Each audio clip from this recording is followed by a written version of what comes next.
नमस्कार. आज माझ्या चॅनलमध्ये आपल्या सगळ्यांचं खूप खूप खूप स्वागत. तर आज ह्या कोट बघून तुमच्या लक्षात आलंच असेल की आपल्या संवादाचा विषय काय आहे. Stay positive, better days are on their ways. म्हणजे अर्थातच पॉझिटिव्हिटी आत्ताच्या काळामध्ये खूप खूप खूप महत्त्वाची झालेली आहे. बिकॉज सर्व लोक हे निगेटिव्ह पॉईंट्सला धरून इतके डिमोटिवेट होत आहेत की ह्या गोष्टीवर बोलायलाच हवं. हा खूप महत्त्वाचा मुद्दा आहे. जसं की तुम्हाला जे नको आहे त्यावर ध्यान न देता जे हवं आहे त्यावरच ध्यान केंद्रित केलं पाहिजे. जसं की मला गरिबी नको आहे असं म्हणण्याऐवजी मला समृद्धी हवं आहे असं म्हणा. मला संभ्रम नको आहे असं म्हणण्याऐवजी म्हणा मला समाधान हवं आहे. कळत नकळत अज्ञानवश मनुष्य अनेक नकारात्मक विचार मनात घोळवत राहतो. जसं की मला आजारपण नको आहे, नावडते पाहुणे यायलाच नकोत, माझा अपघात व्हायला नको, मला भ्रष्टाचार पाहायचा नाही आहे इत्यादी. पण आता काय नको आहे याऐवजी निसर्गाला काय हवं आहे हे सांगा. परिणामी तुम्ही आयुष्यात नकळत ज्या चुकीच्या गोष्टी आमंत्रित करताय त्या बंद होतील. तुमच्या आसपास नेहमी घाबरत संकोचत जगणारे काही लोक तुम्ही पाहिले असतील. असे लोक नकारात्मक शब्द बोलून आपल्या जीवनात समस्या आकर्षित करतात. जसं माझ्या मुलांसोबत काही चुकीचं नको घडायला, माझा अपघात झाला तर, मला अमुक आजार तर नाही ना होणार, मी नापास झालो तर, इत्यादी. मग काही अवधीनंतर त्यांच्या आयुष्यात तशाच घटना घडल्यास त्यात नवल ते काय. म्हणूनच असं व्हायला नको अशा प्रकारचे नकारात्मक शब्द बाहेर पडताच काय व्हायला हवं हे सजगतापूर्वक निसर्गाला सांगा. तुमची मुलं तुमच्या वार्धक्याला तुम्हाला सोडून जातील असं वाटलंच म्हणा, आम्ही सर्वजण प्रेम, आनंद आणि शांतीसह राहतोय. ही झाली अचूक प्रार्थना. ही वारंवार म्हणत राहा.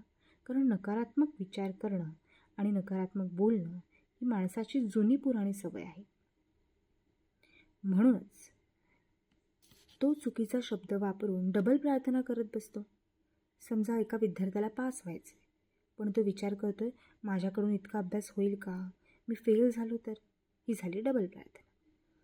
बऱ्याचदा आपण करत असलेल्या प्रार्थनांचा उलट परिणाम दिसतो, कारण आपण कुठे चुकत असतो हे आपल्या ध्यानातच येत नाही.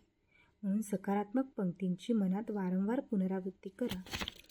ज्या लोकांच्या जीवनात प्रार्थनेचा उलट परिणाम दिसतो ते ईश्वराप्रती आस्था गमावून बसतात. म्हणूनच विचार नियम जाणा आणि त्यांची अंमलबजावणी सुरू करा.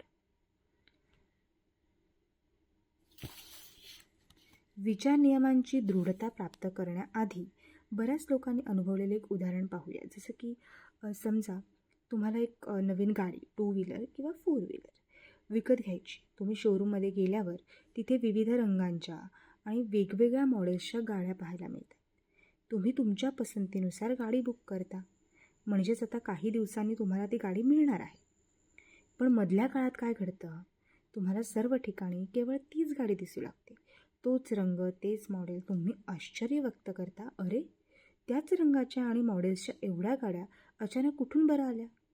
खरं तर रस्त्यांवर त्या गाड्या आधीपासूनच होत्या, पण तुमच्या विचारांत त्यांनी प्रवेश केल्याने केवळ त्या गाड्या तुमच्या नजरेत भरू लागल्या. असं का बरं.